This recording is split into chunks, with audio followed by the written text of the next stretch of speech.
daawwattoota keenya jirra jirtu baga rabbiin guyyaa har'aatiin isin ga'een isiniin jedha. Har'aan tana gaaffiin qabaa gaaffii sagantaa gaaffii jalqabneeti jirra jechuudha fedhii rabbiitiin alhamdulillaahi rabbil aalamiin.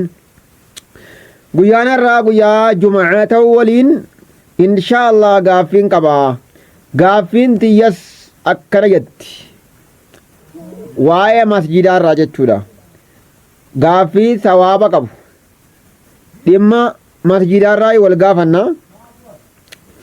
Masjidni dura addunyaa irratti ijaarame masjida kamii jedha.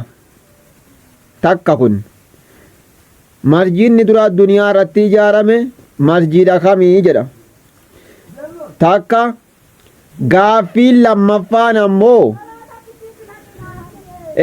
eega ergamaan sallallahu alayhi wasallama ergamee booda masjidni dura ijaarame masjida kamii jedha jechuudha.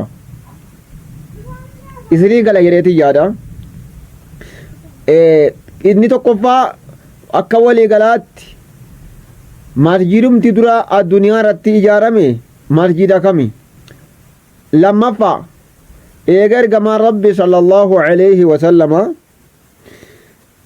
ergamee booda masjidni dura ijaarame masjida kamii.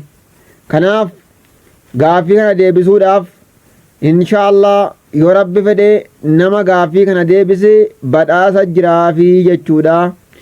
Badhaasa qabaa. Kanaaf gaaffii kana deebisuu irratti yaalii godhaa. Seera gaaffiif deebii keessaa ka dura deebisee laalama. Waan akkanaa kana waan sawaaba qabu waliin hojjannaa jechuudha. Maashaallah gaaffii gaafatanii deebiitti kennuu gaafatanii jechuu yoo dadhabanis gaaffii kanaaf deebii kennuu wanni itti hidhannu hadiisumaa fi quraanatti hidhanna jechuudha. Rabbiin keenya subhaanahu wa ta'aalaa gizee dubbatu waa'ee gaaffii kana gaaffiin bid'aa miti beeka. Gaaffii gizee jedhan bid'aa miti waan dur jiruudha. Rabbiin subhaanahu wa ta'aalaa maal jedhee gaafata? Wamaa adraaka maa yawmuddiin. Yaa Muhammadoo maaltu si beeksise waan guyyaan galataa ta'e jedhuuba. Thumma maa adraaka maa yawmuddiin. Eeganaa maaltu si beeksise waan guyyaan galataa ta'e nuun jedha jechuudha. Akkasit duuba yawma laa tamliku nafsun linafsin shay'a. Guyyaa lubbuun tokko lubbuu tokkoof homaan goone jedha jechuudha.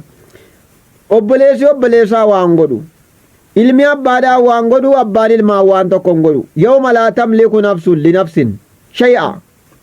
Guyyaa lubbuun takka lubbuu tokkoof homaa gochuu hin dandeenye jedha jechuudha. Kanaaf guyyaa san lubbu na baasiidha. Lubbu na baasii malee homaa waan tokko walii gochuun hin danda'amu jechuudha. Wal amru yawma idhin lillah.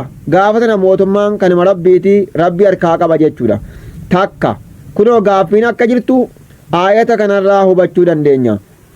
Ammallee dabalataan ergamaan rabbii sallallahu alayhi wasallama gaaffii gaafataa ture. Bakka baay'eetti gaaffii gaafataa ture jechuudha.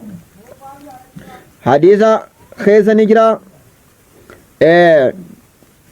Yaa Abaa Dharri gaafa kaan gaaffii gaafate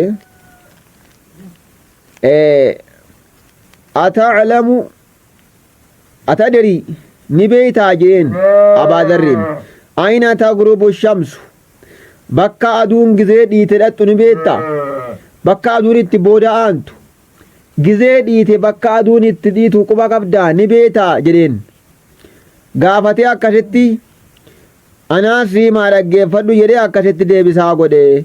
Kanaaf gaaffii gaafatanii deebii kennuunis waanuma jiraati. Inshaallahu isa kanaafuu koomentiidhaanis laayikiidhaanis nu bira dhaabbadhaa isiniin jenna. Assalaamu alaikum wa rahmatullaahi wa barakaatuhu.